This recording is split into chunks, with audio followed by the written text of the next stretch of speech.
Here we are. Another amazing episode of Outside the Studio. This is Tessa. I am so beyond honored to have Lara Land here today, who is such a multi-talented person and has done and will, I'm sure, continue to do so many important things in the realm of yoga and wellness. And so I'm really excited to address a few topics. Number one, trauma-informed yoga. She is releasing a book May 2nd, The Essential Guide to Trauma-Sensitive Yoga, and also has a podcast called Beyond Trauma. And I mean, I feel like I could just go on and on listing a bunch of accolades about you, Lara, but I'm wondering if there's anything you want to add to your introduction, anything you want to say right off the bat to listeners. Oh, well, no, you hit the important points. I've had a very deep focus on trauma sensitivity and trauma sensitivity training in the yoga space for the last 2 decades. I also believe that this kind of training and sensitivity should be in all spaces, in schools, with coaches in sports, in the workplace. Their trauma is pervasive, and in any group setting, there is someone there who is a survivor or actively in a trauma response. And so having even a slight bit of education can make us more aware, more sensitive, and more kind, and can stop cycle of trauma. Yeah. So I've been thinking about this podcast, since the moment it came across my desk. It was like, oh my God, hell yes, I want to have this conversation. Absolutely, I want to talk to Lara. And I think what would be so important or helpful is to at least kind of back up a little bit and define what we mean when we say trauma, because in my experience, and I'd like to hear from you, it exists on a spectrum of experience. I think oftentimes we think, oh, I wasn't traumatized. As a child, I had a fine upbringing. I wasn't abused. And then we can, get into adulthood and understand, oh, wow, that was a really traumatic experience, or even experience trauma in adulthood. It doesn't have to be this one traumatic event that happened to us when we were small, but it can be that also. So would you define it in your words? Yeah, I mean, we could stop there and spend the whole episode on that question. It's complicated, in this world of memes to describe something like this. And it's really important to get all the different subtleties that you're talking about. So I think there's a couple things to unpack here. Trauma, first of all, there are traumatic events, and then there is whether we are traumatized by them. And the same event could happen to two different people. One person's system could be able to process that event, and the other person's, it could be too much for that system, right? Overcapacity. Just like you could think about, any kind of computer or system that's just, it has too much energy running through it, right? And that whether that happens, whether one person is traumatized from an event or not, it has to do with a ton of different factors. So what's the previous experience? What's the genetic experience? Is that person able to get away or in some fashion assert their agency in that moment?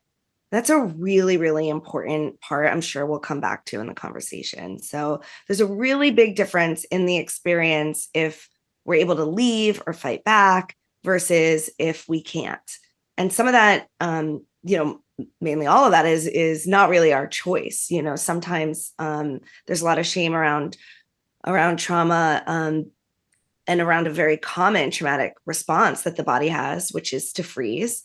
And that's not a choice. That's not, playing dead or pretending. That is the body freezes, and there is no choice. That's not a conscious choice that the person is making. Although, survivors will often feel like, why didn't I go? Things like that. So there's so much going on here in the case of a kind of instantaneous or ongoing traumatic events. Like you said, a lot of us think about trauma. We think about a single event, an attack, a medical event. And sometimes we don't even talk enough about that, especially as young children, something simple like I fell off my bike when I was 6 and I knocked out some teeth, and, I'm suddenly on this hospital bed, lights, people I don't know, right? And that there's a different experience if there's a friendly face smiling at you and explaining what's happening versus you're strapped down, no one talks to you, those make different experiences happen in our bodies. And the way that others are to you in that moment can be the difference between something that years later you realize, oh my gosh, I'm really traumatized from that, versus you were able to process it and understand it. And like you said, there are kind of these big traumatic events, and there are more subtle traumas. And I don't want to.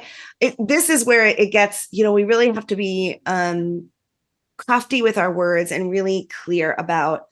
There is a difference, right, between just not getting what we want in life is not a trauma, right? We're not, and we sometimes overuse the word, oh, I'm so traumatized, I didn't get, into this restaurant or whatever it is. And we don't want to equate that with real trauma that folks have gone through. And there are subtle traumas that can build up and put us, where that one drop of water takes the cup over. And it might not always be this thing that is clear and that you see in this one instant. I mean, some of the biggest traumas, like racial-based trauma, are instances where someone is constantly discriminated against, and it could be these small ways. And then it's a feeling, like we talked about with agency, where a person can't be free and live their free way. And eventually that becomes race-based trauma. And there's a traumatic response where the body shuts down or is hypervigilant, and all those things that happen in a trauma response. So it's not to say one is bigger or one is smaller, because one happened in a single moment versus one happened many, many, many moments and then went into a traumatic response. Yeah. And this is probably, I don't know if loaded question is the right word, but I'm curious if you teach on the spectrum of indicators. Okay, I'm learning about trauma. I'm learning about defining trauma. I'm learning about, okay, how do I understand if there's something there within me, somatically maybe, that's either conscious or unconscious, that isn't really feeling processed, and I have some sort of specific behavioral outcomes that may or may not be related to that. Do you ever kind of talk about the indicators of trauma response and what that might look like to help people identify whether or not they are experiencing or have experienced trauma? Yeah, I mean, I think that so that's the level where, like, we all have unprocessed stuff in our body, and that's why many of us come to yoga and we would not realize it, at the time. But if you're practicing, you start to feel like emotions coming out and stuff coming out, or any kind of, practice. At some point, most people in their lives will have a realization like, wow, I'm carrying some stuff. Maybe some won't if they don't do any self-inquiry, but, many, many of us will get there. And that stuff is in our body. There's generational trauma, right? For instance, if your grandparents or great-grandparents were in a famine, were in a war, okay, most of us have some of that history that gets passed down.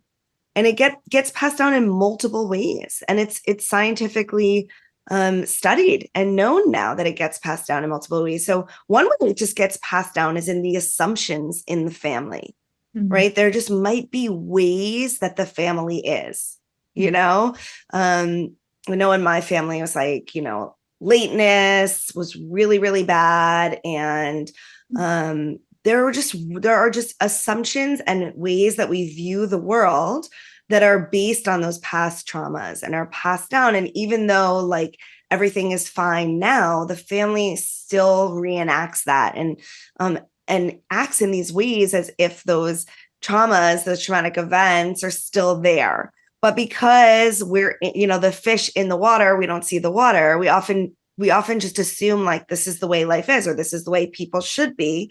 And don't until maybe later when we go maybe move or go to school somewhere or travel and start to see like, oh, other people have different ways of seeing the world and functioning in the world. That some of the things that we've been doing are really survival responses from generations back. So maybe that will ring true for some folks listening. And it's really valuable to just sit with that and think about that. Like, where did I get this idea? And then the other way is genetically, and, epigenetics, which is still very new science, very, very exciting, where scientists have discovered that, genes are turned on or turned off based on these traumas in our body that come down through at least 2 generations back. So we can have more chance of having certain illnesses based on family trauma from a generation or 2 generations back. So this stuff stays with us. That's so wild. I remember learning about epigenetics and being like, whoa, it just felt like for me, similar to you starting to talk about your experience in your family about having certain indicators of trauma show up. And for me, it feels both epigenetic and what was the one you said before? Generational. Yeah, generational. Yeah. And so both of those are true. And I mean, I think this is why I'm asking this question, because it's so nuanced and it's so layered and it's not just one indicator. And oftentimes it's multiple things that can exist simultaneously. And so, you're a yoga teacher, you're a yoga teacher trainer. You've done work in prisons and clinical settings and in the public yoga studio space. So I really want to talk about yoga's role in trauma specifically. So I'm thinking about this from, again, multiple lenses, but I'm thinking about this right now from the lens of like the person who experiences a traumatic event, who knows they've experienced this traumatic event, who has these very clear trauma indicators and is told by a healer or a physician or someone, right? Oh, go try yoga. That will help. And so then we have this kind of like person who maybe they haven't tried yoga before, but they've been recommended a yoga practice, walking into a room that might be very triggering for them based on their experience, based on their trauma. Yeah. So can we break down that? That's a specific example. And I know there are multiple and yoga has many roles in trauma, but where within that one specific example would you say yoga's role is in the healing of trauma? And what kind of class might you suggest this particular person go to look for? Yeah. Thank you. That's a great question. And that scenario really could happen. A lot of doctors prescribe yoga without even really knowing, what they're saying. They just heard it's good. They don't even often do it themselves. And we know that there's so many kinds of yoga. Whenever someone comes to me and they say, I don't like yoga, or, people feel like because I'm a yoga teacher, they have to apologize. Like, I don't do yoga. I'm sorry. Can we still talk? Yes. But when they do say that, I say, it's like saying, I don't like food, there are so many kinds, right? There's Mexican, there's Italian, and then you have to get to the chef, it's like the yoga teacher and the restaurant, which is like the space that you're in. So it often takes a lot of trials before we find a space that we're, comfortable in and where we can say, oh, I like yoga. But that's why it is so important to get that right, because when someone, especially someone in that instance that you're describing, walks in and has a negative experience, the chance that they're going to try that again is going to be very slim, right? because the stakes are so high, and especially if it's presented as the medicine. And, I always say, as a kind of theme in my life, I always say, or as a kind of mantra in my life, I always say, like, the medicine is like a little bit of the poison, and that's kind of how it is, right? In yoga, we're exposing ourselves to nervous system stimulation and to some risk, and it should be the right amount, so that the body can handle it, and not get overstimulated. So, and with trauma, if a place is too quiet, too calming, this can also be really activating for a trauma survivor, because that silence is really like, they're usually, one of the things that happens after trauma is hypervigilance. We have hypervigilance and hypovigilance. So either looking around, like any sound feels like there's danger, or any movement, any light, anything could feel like the danger is present and we're back in the moment of the trauma. Or we might just disconnect, zone out, kind of, not feel anything. And usually, most often, there's both. And one can swing between both, being really like hypervigilant and sensitive to everything and numb to everything. So what's the answer to that question? I mean, I wish they would go to a very specifically trauma sensitive or trauma informed yoga class, or look and know that the teacher has some trauma sensitivity training, because there's no style that's best for a trauma survivor. Trauma survivors are, just regular people, maybe you, it's not like someone has a sign and is like, I'm a trauma survivor, I only like hatha yoga or yin yoga or whatever style yoga. I mean, it's more about some other things that you take into account as a teacher when you're teaching, language that you use that is more open, exploratory, invitational than maybe the style of teaching that so many teachers come to me after their 200-hour, and they take a 20-hour trauma sensitivity training with me, and they are like, oh, I have to relearn everything because I was told stand here, say a verb, say an action. Like, I don't even know. There's a formula that a lot of teachers learn. It's like body part, action, place, or something. It's so long ago that I did my training, but they come to me and they tell me that, and we don't speak like that in trauma sensitive spaces. It's exploratory. It's helping people to reconnect, because, like I said, there's dissociation that happens often in trauma, where many people who, when they're experiencing the trauma, they feel that as if they're outside their bodies watching it, and sometimes they don't fully come back into their bodies, or they tend to disassociate. Dissociation is it's like you said, things are on a spectrum. At its kind of lowest level, it's daydreaming, right? It's driving the car and we're somewhere else.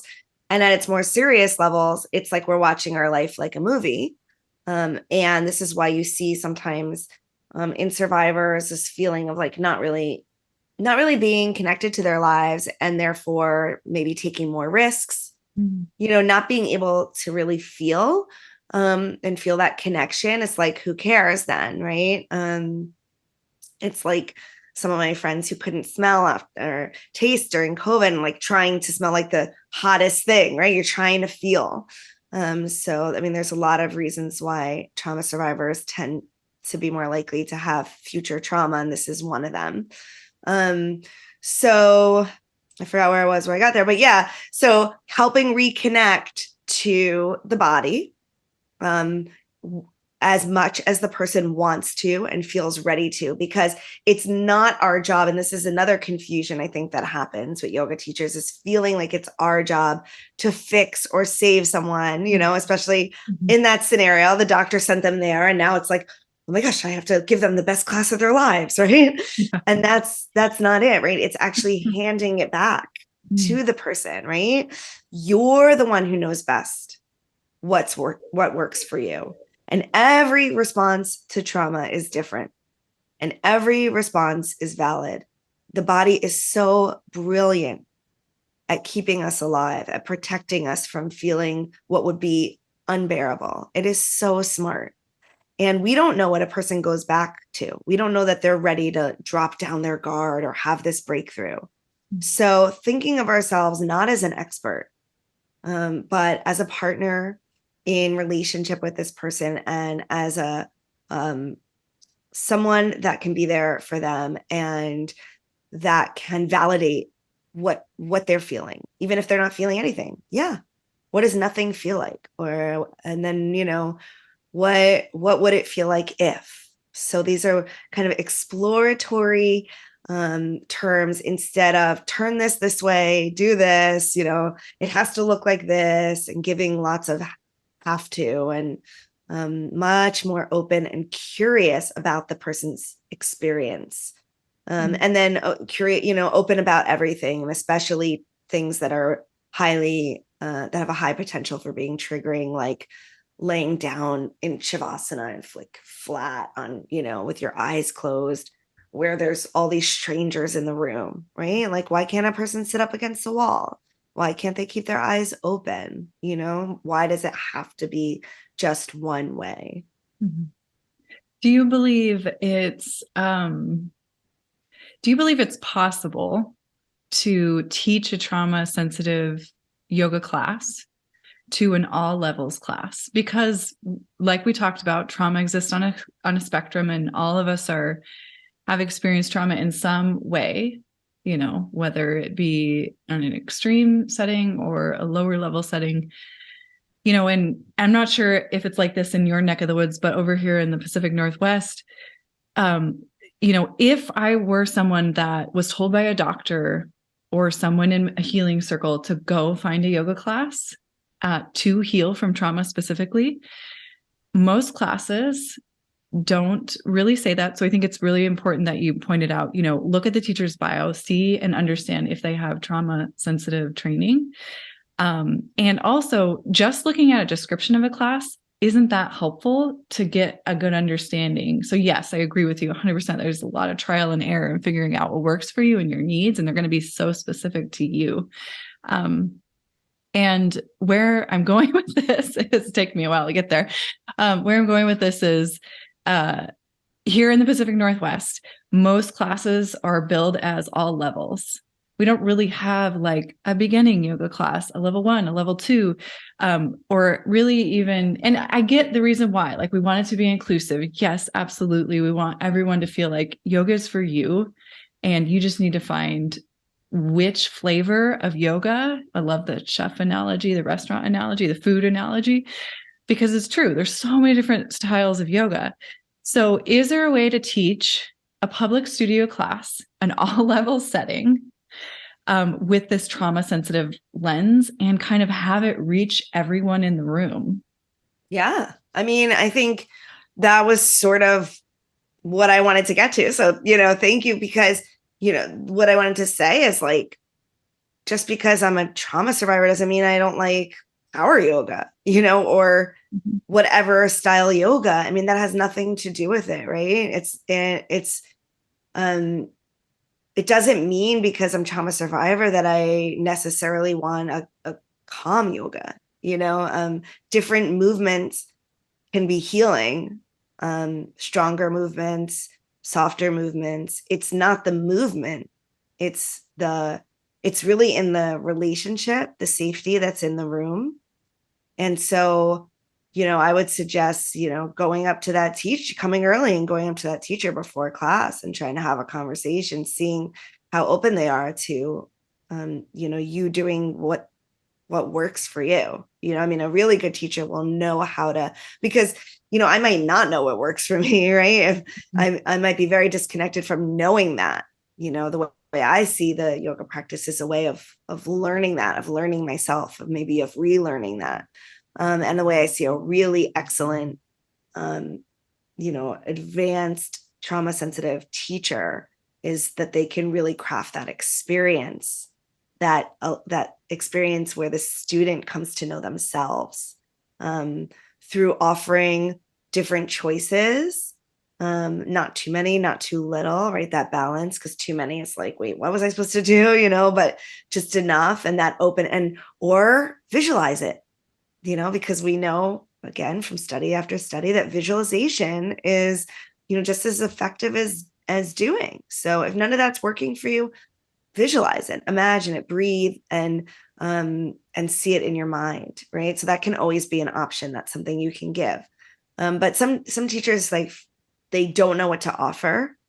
And it's important not to say like, or just do whatever, but to have some different choices so that it's open, and then to leave it then open-ended. Or another thing that just makes it more trauma sensitive is just how we give like adjustments and feedback.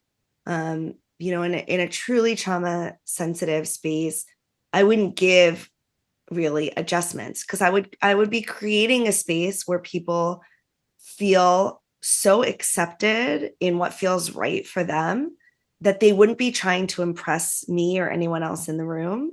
And therefore they wouldn't be putting themselves into dangerous kind of positions where they can get hurt. This is a larger conversation, but I think a lot of this fear of people getting hurt from like bending a knee too far is, for me, I don't see that. I haven't seen that in my decades of teaching, that people get hurt from that. I think they get hurt from not listening to their own bodies because they think there's a way that they need to do something. And that also happens when teachers praise. This is something I think that could be more talked about, is the damage that praise can do, right? Because if I call out someone next to you with like compliment, great crow today, and then like I'm next to that person, I'm like, oh, is mine not good? What am I doing? Maybe I should look more like that person. So I try to do it like them, even though I'm me, all those things that happen when there's like singling out. Now I'm not listening to myself anymore, which I believe is the whole journey.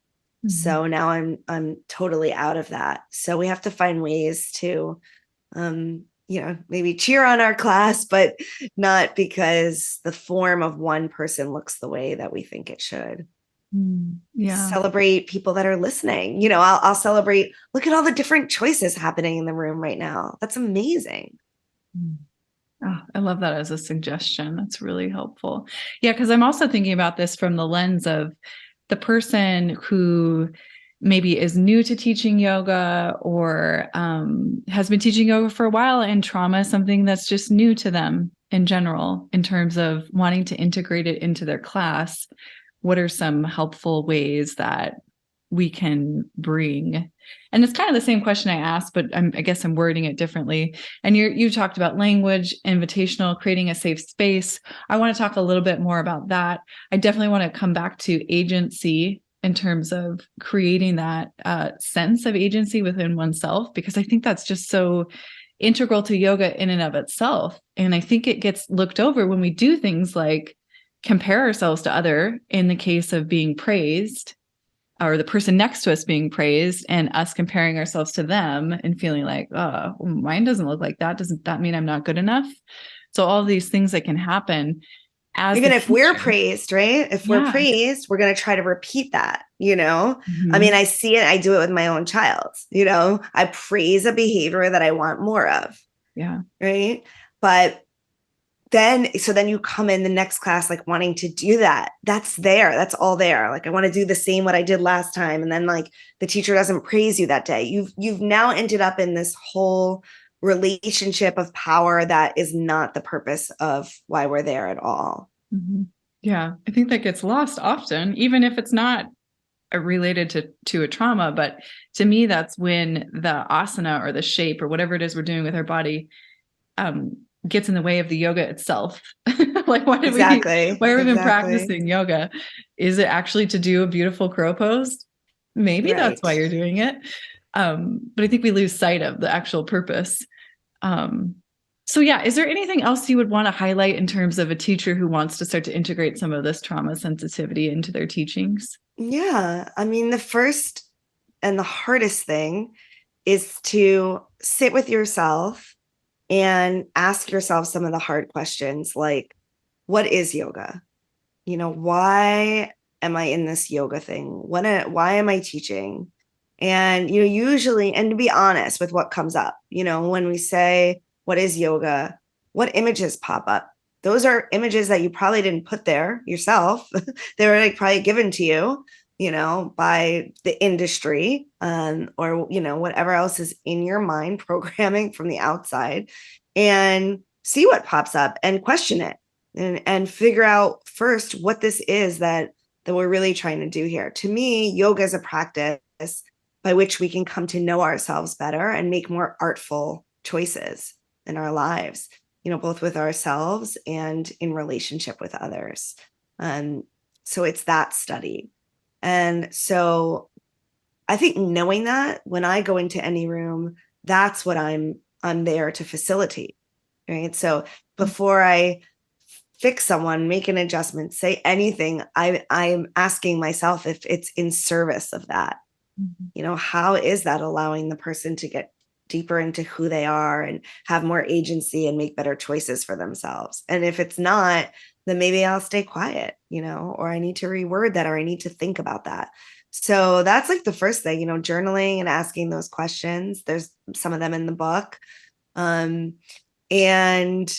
getting to know your own stuff, because all our own stuff is in the room. And and everything we've been taught, again, and programmed about leading and teaching and even healing, most of us come into this because we care. And, again, like I said, it's to me, I think things are like a double-sided coin. And the thing that's great about us is also the thing that has its like shadow side that we have to watch, right? Because that desire to fix or heal actually can get in the way of a person finding their own path, their own healing. And so we might have a good intention, and probably we did, and that's why we were drawn to this work or any healing work. And we can't heal or fix anyone, and it's not for us to decide when someone is ready or wants to let go of certain patterns. Like we said, we don't know a person's whole situation. And so can we just be there and accept and see the body's brilliance? And when I say body, I mean the mind body. I think of it all as one. I mean, it is one. So this mind, body, spirit system person that we're looking at, can we just be with them and really honor all the brilliance that has protected them and brought them into this space without trying to change anything. So that's some of the deeper work, to think about before we go into class. We also know that bodies co-regulate. So what do before you walk in to teach your class, are you rushing in off the subway or off of traffic? This might seem like small stuff, but this is really, really important. If you're coming in like all like this, the other nervous systems in the room pick up on that stress. So, a couple breaths, settling yourself into space is really important for helping other nervous systems to calm down. And, not denying anyone's experience. If someone tells you, this didn't work for me, or I'm finding this, like, that's not landing right for me when you use this term or whatever. Can we hear that? So often we're like, well, I've been studying yoga for 20 years, can I hear that? Like, or even if we just got our training, that's what they taught me in my training. Like, we tighten up, right? And our work is to open to that. Man, like, I'm really sorry that we don't know what's going to trigger anyone, and we can never promise a completely safe space. My book, the subtitle is How to Create Safer Spaces. And the publisher said, can we say safe spaces? I said, no, we can't promise safe spaces, because we never know. It could be, it could be a word that you find very benign, but for someone else, it isn't. We just don't know. So we just try to create as safe as atmosphere as possible. And then we take ownership when things don't go that way. So that's a lot of the deeper stuff. But just on a more like surface level, right? Like, are you aware of like the exits? Are they open, right? Can people come and go if they need to? Are you like weird about no one can leave? Sometimes I've had instances where I've need to just step out. And I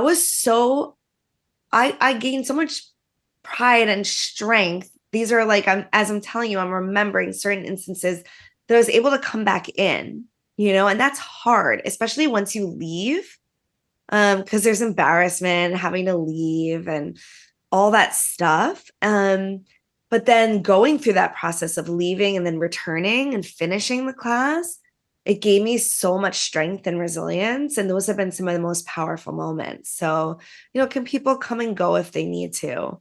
Just like not gendering folks, right? That's a quick thing we can do. Just looking at, words that we use. Can we say friends, folks, practitioners? We don't know who's in our space. Can we just right off the bat, just get rid of like pose names that are gendered and don't need to be. And also here's a big one is not prescribing. This is one of my big like tics. It's like if I go into a class and the teacher says like this pose is going to make you calm, or this pose releases relationship trauma, or this, and it's like if I'm not feeling that, then then I feel like I'm doing something wrong, or you're kind of putting that experience, you're dropping that thought into someone's mind. So you can actually like, especially if a person is really open at a certain point in class, you can create that experience for them. It's kind of like a hypnosis, So just, I don't think we should tell people like, even if we've been taught, and even if, yes, certain poses have a chance of stimulating parasympathetic, slowing the body down. It's not the same for everyone. It's not everyone's experience. Why do we have to say this is what's going to happen? Why can't we just explore, and whatever that experience is for you in that shape is valid and true? So those are like simple things that we can change off the bat. Room setup. I mentioned the exits, just like keeping a pathway there, letting people be near an exit if they need to, or be near you. I remember when I was a younger teacher and I would get annoyed. Like, why does that person always have to be in the same spot all the time? Like, they should stretch themselves and try a different spot. Well, now looking back, I think, they needed, that was a comfort that they needed to be there. Whatever they had going on, just knowing they were right there in that spot was enough to make them feel safe to maybe explore more kind of unsafety, in a balance, or in all these kind of scary postures and breaths that we put ourselves into. If you want more, I'll give one or two more. I know I can go on. Yeah, please. I do want to talk about trauma-informed yoga in a clinical setting, but I think a large part of the audience is mainly teach in public setting studios. So I think all this stuff is so helpful. So yes, please, one or two more. Continue. Sure. I'll give two more. So they're both to do with timing. So one is the end class on time. And a lot of times we think that, we're giving them an extra 5 minutes, we're giving them an extra 10 minutes. Like it's like this gift of more time and more yoga. But that can be really, really triggering. If I could just get this hour class in and I set up my life like that, and like, I feel like I'm being kept, and I'm not allowed to leave and like all that stuff. It's actually not a gift. And so just being really respectful of people's time in that way. Again, we don't know what anyone is going back to. If they might be sneaking this in whatever way, or it might be challenging for folks to get to class, in the same way. I know it can be hard, especially for new teachers, but, if you can let people kind of come in, if they're, a little bit of leeway on time, it's just so hard for people to get to class. I think when they get there, it's so great. And then the other thing is timing in poses. So, especially in trauma sensitivity, I think we really like to know how long you're going to ask me to be in this posture. And I can decide then if I can stay for one more breath, or if I'm going into what Dan Siegel calls like out of the window of tolerance. So I'm no longer in the growth space, but I'm now dysregulated, and I'm not actually going to grow more resilient from that. So like we really want to start to allow more breath, more space, more capacity slowly. If we're tight after trauma, it's not about this big opening, because actually that can swing us back into trauma response. So it's like, you can lose all that ground of healing. So you want to move slowly, and a person knows, okay, I can stay for one more breath if your breath count, I just actually posted about this today, if your breath count is like really steady, so if I'm counting 1, 2, 3, so I work with it's in my book, and I work with yoga teachers on this, like how to get really like that, so that when you're really asking someone, can you stay for 1 or 2 more breaths, they know what that amount of time is really that they're being asked to stay in that challenging position for. Oh, I love that. That's actually, I've never heard anyone, as it relates to trauma-informed yoga, talk about timing. And so I find that so helpful. Thank you for including that. I'm really glad we added those 1 to 2. So I want to hear about your experience of teaching yoga in the clinical setting for those that are interested in going into the clinical setting. And so when I say clinical setting, I'm talking about maybe taking yoga into prisons, juvenile detention centers, hospitals, elder care facilities, things like that, where yoga is probably going to look a lot different. Yeah. And so I'd like to hear from you how you might approach these different settings, what yoga might look like, what a class structure might look like. That's a lot. So if it's too much for this conversation today, that's totally fine. But please tell us what your experience has been and what Yeah. And if people want more, I have it. So I'll do like a quick background. I went to Rwanda in 2007, 2008 for 3 months, and specifically to bring yoga to genocide survivors there as part of a trial program with healthcare and yoga. And when I came back from that, I was just really changed, and I really wanted to do something similar, but in my neighborhood and in a place where I would stay, because I saw a lot of what happens in the kind of NGO world, where people come and go, and programs they're just a couple months and then the people leave. And in trauma, often with folks who've been through trauma, there is a lot of abandonment. So it's really important to like show up and keep showing up. And I'll skip long story short, but I formed a nonprofit called 3.5 Acres Yoga, and we train teachers in yoga sensitivity, and then we place them in some of the settings that you mentioned. So we work with folks coming out of incarceration, so not necessarily in prison, but trying to come back into society and all of that. We work with a lot of domestic abuse survivors, so in some shelters, folks dealing with food insecurity and housing insecurity, especially LGBTQIA youth who've been kicked out of their homes, folks dealing with justice issues like incarceration or like immigration issues. So a lot of different settings. And some of the things to think about, if that's, if you're that person that wants to go into kind of service yoga, actually, again, I put a whole list of things to consider before you start in my book, because you really want to think about this, like I said, before you go in and overpromise. It might feel right now like teaching for free. Fine, I can give an hour a week, and that's great. But how are you going to feel in 2 or 3 months? Because you might start to feel like, well, I really need to get compensated for this. And anytime kind of bitterness sets in, we really can restart those cycles of trauma and be more harmful than helpful. You know, if you're teaching yoga and you're not feeling good about what you're offering, people are feeling that and they're picking up that energy. So, you know, some of the things we do, you know, we put 2 teachers in every class if we can. Even sometimes the classes are just 3 or 4 or 5 people, but there's always a second teacher. And there are numerous reasons for that. One of them is in case a teacher leaves, look, we're mostly yoga teachers. We're freelancers. We're doing a million things.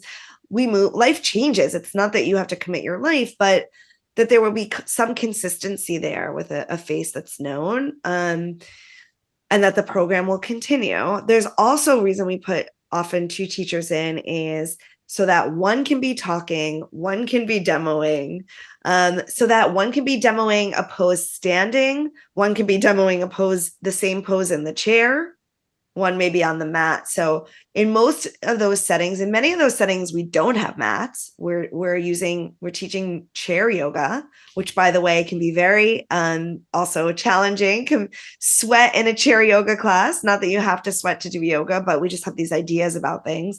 So often we're teaching chair yoga. We teach at the food bank. It's like a open, loud kitchen. So you might have sounds, you might have scents. You might have people walking in and out. So these are very different settings where folks aren't usually in yoga clothes, right? So you're going to need to look at who's in front of you, what is appropriate for them to do in the clothing that they're in, and have at least some education in accessible yoga, meaning chair yoga, how to offer a pose, with a wall, with a chair.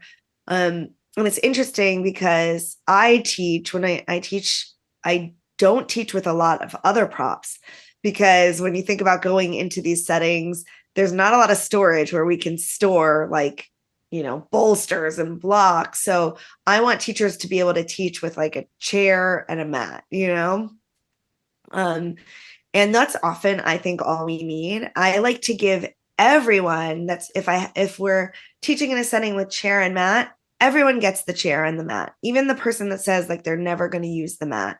And that's kind of being trauma sensitive and thinking about, well, let that person have the same amount of space as the other person.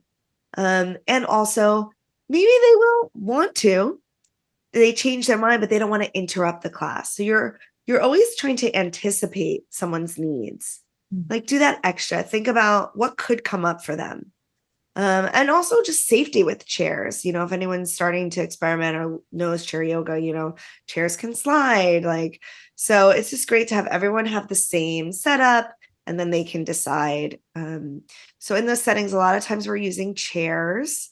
And you really want to build a relationship with the program director, like at the shelter, or the team that's there. Because they're the ones that are with your practitioners like every day. You're probably coming in as a yoga teacher once a week. So having all those people like on your side doing the yoga also is great. They're experiencing a lot of secondary and tertiary trauma themselves usually, because when you work in highly traumatized settings, that happens. So it's great if they can also practice. Also, like the buy-in, then other people will practice also, and they just know the practitioners better in case of something like a flashback. If a flashback happens, you really want that team. I should say, like when you mentioned about doctors maybe recommending yoga, that I really feel strongly that yoga is a great part of a web of healing practices that could be offered to a trauma survivor, to all of us surviving this life, but it's not the only thing. And I think it's really important that we don't overpromise as yoga teachers, and that's more hurt us and hurt our industry, I think, than being open and clear that we probably need a combination of things. Maybe some talk therapy and some embodied practices, and we can work together, and be a whole network of healing practices, and not hold on to like that we have to be the one and only thing for our students. Yeah. I can't believe it's already almost been an hour. I probably could ask you like at least 20 more questions. So I'm trying to be present with you and also trying to decide which last 1 or 2 questions I want to ask you because they all feel important.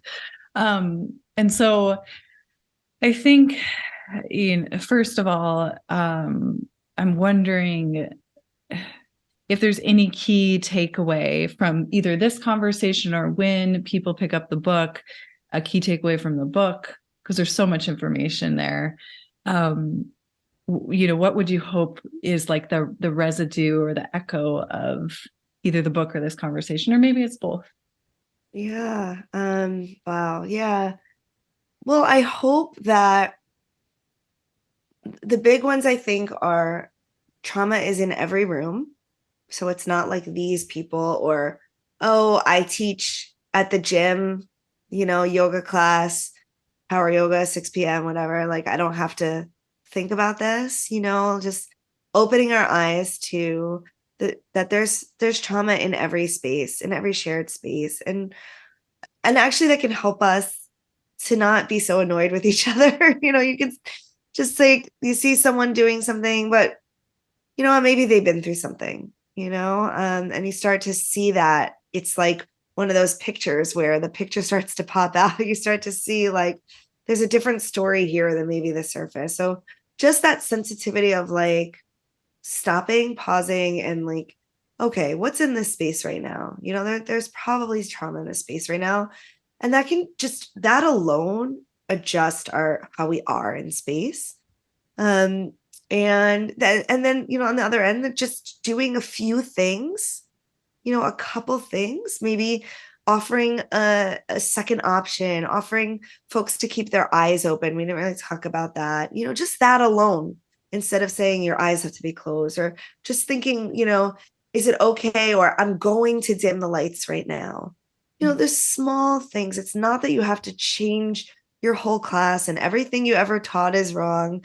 And it's not, I always tell the teachers I train, you don't have to do everything that I taught you. I'm going to teach you trauma informed to the, hopefully I'm getting really, really close to that 100%. I'm not going to get there, but, as much information as possible.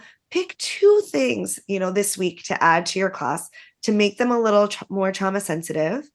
When they're more ingrained, embodied in your teaching, go back to the book. I have the early copy of the book. Go back to the book, or to, or wherever your resource is. And, next month or 2 months, add one more new thing, get that 1% better, 1% more aware. You don't have to do it all.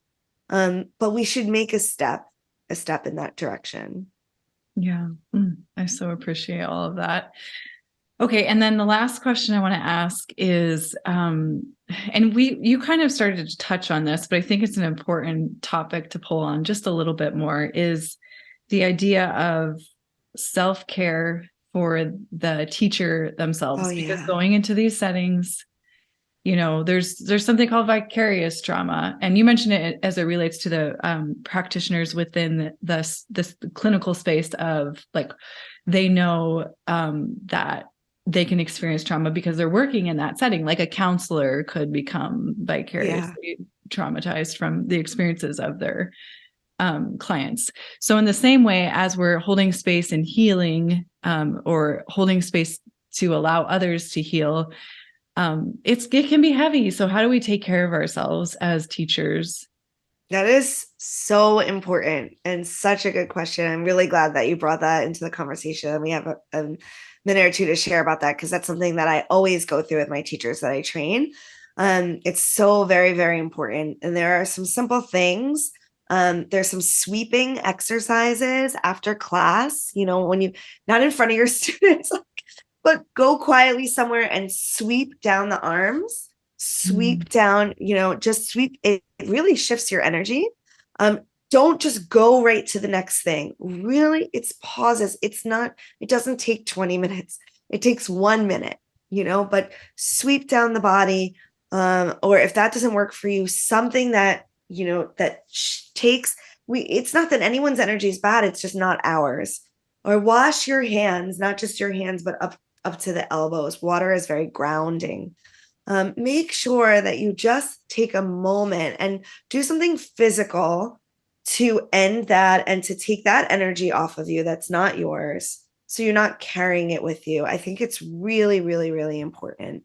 I also think all this stuff that I've talked about with not overpromising, not setting up an expectation for ourselves that it's our responsibility to fix or heal anyone. This is where we get burnt out. This is a long conversation that I have in every training that I give.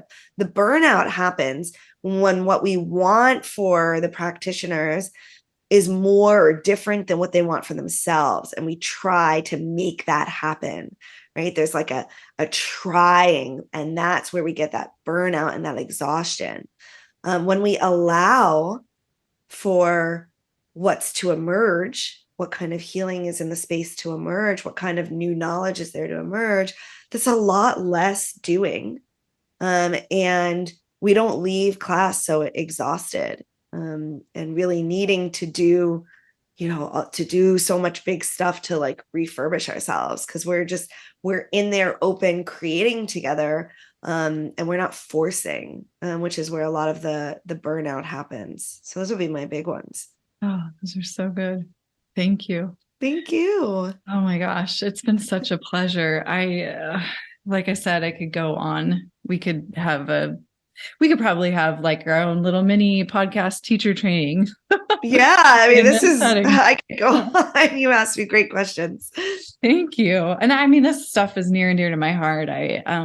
My father's gone in to do work in prisons, and he's always been in the trauma realm. So I've really been able to glean a lot from him and hopefully utilize it in my teaching as well. So I could just talk about this all day, but I do want to ask logistically, where's the best place for people to go find your book? I imagine where all books are sold, and to work with you and connect with you. Yeah, thank you. There's the book if people are watching on video. I'm so excited about it. The Essential Guide to Trauma Sensitive Yoga, How to Create Safer Spaces for All. It's available on my website, laraland.us. And all the links to all the places. So you choose your local bookshop or straight from the publisher or Amazon, and all those options are there for you. I hope you'll pick up a copy. At the very back of the book is this very, very important chapter about going out and doing service yoga. So if you're someone that's really interested in that, make sure that you don't miss that at the back, because there's a lot of sequences towards the end. But behind all those sequences is a really important bit. Also on my website, you can find my trainings and all my workshops and offerings. I'll be touring a lot, doing workshops with the book. And also my nonprofit, 3.5acres.org. You can find it on my site as well. I'm doing training through there, or if you are trauma trained and you want to get plugged into one of our partnerships and teach for us at a shelter, at a food bank, or one of those spaces, that's something that we do as well. And we're always looking for more support, being a nonprofit. And I'm at Lara Land Yoga on all the social things, so I'm not hard to find, and I'm really accessible for further questions, inquiries, challenges. I'm very open to continuing this journey of learning and collaborating. Thank you so much for the work that you do. It's really important. And I'm so glad we get to share it with this audience. I feel Thank you blessed. So much. Thank you. I'm really appreciative of this. Yeah. Well, everyone, that concludes another amazing episode of Outside the Studio. I hope you enjoyed yourself. I hope you learned something new. maybe remembered something old, maybe felt inspired to apply something to your life. You can hear my dog in the background. She's doing a little happy dance. So Daisy enjoyed it. Anyhow, I wanted to just pop in here to wrap us up to say a couple of things. Number one, I have such an amazing team that helps me put these podcasts together. Without them, I wouldn't, be able to bring these amazing conversations to you. So thank you to my producer, my director of creative services, my sound editor, my engineer, Consistency Media. Don't know what I would do without you. Thank you, thank you, thank you. And the amazing creation and artistic musical genius, Drew Lovern. Thank you so much for putting together this music specifically for outside the studio. So unique to the show, only place you're ever going to hear it is right here. Thanks, you guys. You make my world go round. Stay well, everyone. Thank you for listening. Don't forget to subscribe, rate, and review, share on the socials, especially if it's a show that you think, hey, this could help somebody else. That's what this is all about, right? We're sharing information so that we're better, so that we're inspired, so that we're lifting each other up, and we're learning how to be in this world, living on this planet to the best of our ability, sharing information and inspiring one another. And that's my hope. That's my hope for the show. Take care.